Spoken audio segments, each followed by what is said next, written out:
Start with today's session. In the previous session, we just talked about the introduction to C programming itself, and we also talked about the compiler interpreter. I hope जो भी मैंने पिछले session में discuss किया था वो सब आपको समझ में आया होगा। ठीक है ना। तो हम लोग ऑलरेडी डिस्कस कर चुके हैं ये चीजें कि सी एक मिडिल लेवल प्रोग्रामिंग लैंग्वेज है जो कि डेनियस रिची ने 1972 में डेवलप की थी। और सिंपली इसको हम लोग ने सिस्टम प्रोग्रामिंग लैंग्वेज के लिए यूज किया। मल्टीपल सिस्टम सॉफ्टवेयर इसके थ्रू डेवलप होते हैं। अगर हम बात करते हैं सिस्टम सॉफ्टवेयर, तो ऑपरेटिंग सिस्टम भी सिस्टम सॉफ्टवेयर ही होता है। और यूनिक्स ऑपरेटिंग सिस्टम की मैंने बात की थी, तो यूनिक्स जो है वो सी में डेवलप हुआ। साथ ही साथ जो डिफरेंट ट्रांसलेटर्स होते हैं वो भी सी में डेवलप हुए हैं। तो सी एक काफी ज्यादा स्टेबल लैंग्वेज कह सकते हैं हम, और इम्पोर्टेंट लैंग्वेज भी है। इवन सी को तो mother language, mother programming language भी कहा जाता है। साथ ही साथ इसके फीचर्स की बात की जाए तो इसमें simply like small and effective structural programming language है, और easy to learn, support modular programming है। और मेमोरी मैनिपुलेशन फीचर्स इसमें मिनिमम होते हैं बेसिकली। साथ ही साथ इसमें जो फॉर्मेट है, द टेक्स्ट फॉर्मेट जो है वो सिंपली इसमें हम लोग को प्रोसीजरल प्रोग्रामिंग कहते हैं इसे। प्रोसीजरल प्रोग्रामिंग का मतलब ये होता है कि हमारे जो भी स्टेटमेंट्स हैं हम एक के बाद एक के बाद एक देते हैं। इसे स्ट्रक्चर्ड या प्रोसीजरल प्रोग्रामिंग लैंग्वेज कहा जाता है, सी लैंग्वेज को। और सिंपली इसमें हम फंक्शंस के कॉन्सेप्ट्स को भी पढ़ते हैं, तो कहीं ना कहीं ये मॉड्यूलर अप्रोच शो करता है। मॉड्यूलर अप्रोच मतलब जब हम फंक्शंस का क्रिएशन करते हैं, तो अभी आप ज्यादा इसको मतलब आप एक कंसेप्ट की तरह समझिए। जब हम फंक्शंस पर पहुंचेंगे प्रैक्टिकली, तब आप इन चीजों को इन डेप्थ समझ पाएंगे ज्यादा। डेटा टाइप्स की तो मैंने बात करी ही थी कि डेटा टाइप्स, इसमें डिफरेंट डेटा टाइप्स होते हैं। जैसे कि इंटीजर है, फ्लोट है। तो primitive, non primitive data types हैं। और सिंपली प्रिमिटिव नॉन प्रिमिटिव का मतलब होता है कि यहाँ पर आपके पास दो तरीके के डेटा टाइप होते हैं। प्रिमिटिव मतलब प्राइमरी कहलाते हैं, और नॉन प्रिमिटिव जो होते हैं वो सेकेंडरी डेटा टाइप कहलाते हैं। तो simply integer, float, double character, ये सब प्रिमिटिव डेटा टाइप हैं। नॉन प्रिमिटिव डेटा टाइप जो होते हैं वो प्रिमिटिव डेटा टाइप से मिलकर बनते हैं। और हर की अपनी रेंज और वैल्यूज होती हैं। तो जैसे कि ऑपरेटर्स की बात करें, सब मैं बेसिक एक ओवरव्यू दे रही हूँ। तो arithmetic operators, relation operators, different तरीके के ऑपरेटर्स होते हैं। देखिए ये सिर्फ तो दो हैं, अरिथमेटिक और रिलेशनल। ये एक बेसिक मैंने यहाँ पर इस पीपीटी में रखा है, जो ऑलरेडी रिकॉर्ड हो जा रहा है आपके पास, तो आप इसे देख सकती हैं। तो इसके अलावा मैं इनको डिटेल में भी डिस्कस करूंगी आगे।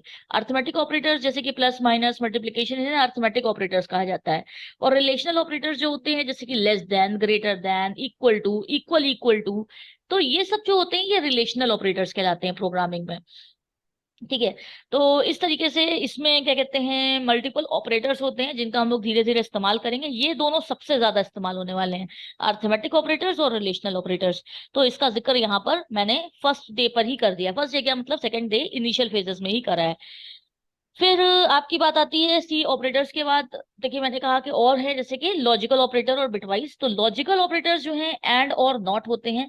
इनकी ट्रुथ टेबल भी होती है। ट्रुथ टेबल का मतलब होता है कि किस तरीके से वर्क हो रहा है, इसका कैसे काम कर रहे हैं ये ऑपरेटर्स, उनकी डिस्क्रिप्शन उसमें दिया होता है।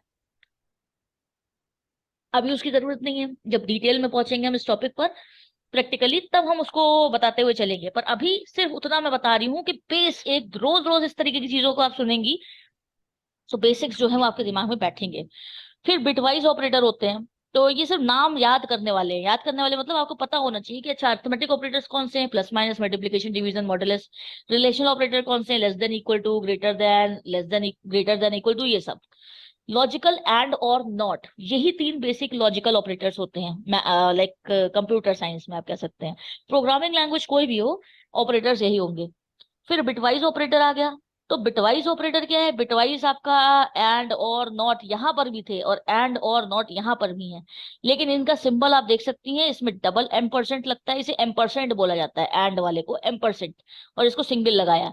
फिर यहाँ डबल पाइप का सिंबल होता है, यहाँ पर सिंगल पाइप होता है। और में लॉजिकल और में डबल होता है, बिटवाइज और में एक होता है। लॉजिकल नॉट में यही होता है, और बिटवाइज नॉट में ये वाला होता है। तो फिर इसमें एक्सॉर भी होता है, इसमें लेफ्ट शिफ्ट और राइट शिफ्ट भी होते हैं। ये सब बिटवाइज ऑपरेटर होते हैं। ये सब बहुत ही ज्यादा इंपॉर्टेंट कॉन्सेप्ट हैं। उसके बाद आप असाइनमेंट ऑपरेटर्स आ जाते हैं। तो असाइनमेंट ऑपरेटर्स बहुत इंपॉर्टेंट है। असाइन करने का मतलब होता है किसी चीज को, जैसे हमने कहा ए इक्वल्स टू बी, या ए इक्वल्स टू 7। तो 7 क्या है, 7 वैल्यू जो है वो हम असाइन कर रहे हैं ए वेरिएबल में। तो हम जब भी ए की बात करेंगे तो ए का मतलब हो गया उसमें 7 वैल्यू है। तो असाइनमेंट ऑपरेटर का इस्तेमाल किया जाता है किसी वैल्यू को स्टोर कराने के लिए किसी वेरिएबल में। ठीक है। फिर आती है बात कंट्रोल स्टेटमेंट्स। तो यहाँ कंट्रोल स्टेटमेंट्स तो बहुत ही अच्छा टॉपिक है, जिसको मैं बहुत डिटेल में प्रैक्टिकली पढ़ाने ही वाली हूँ।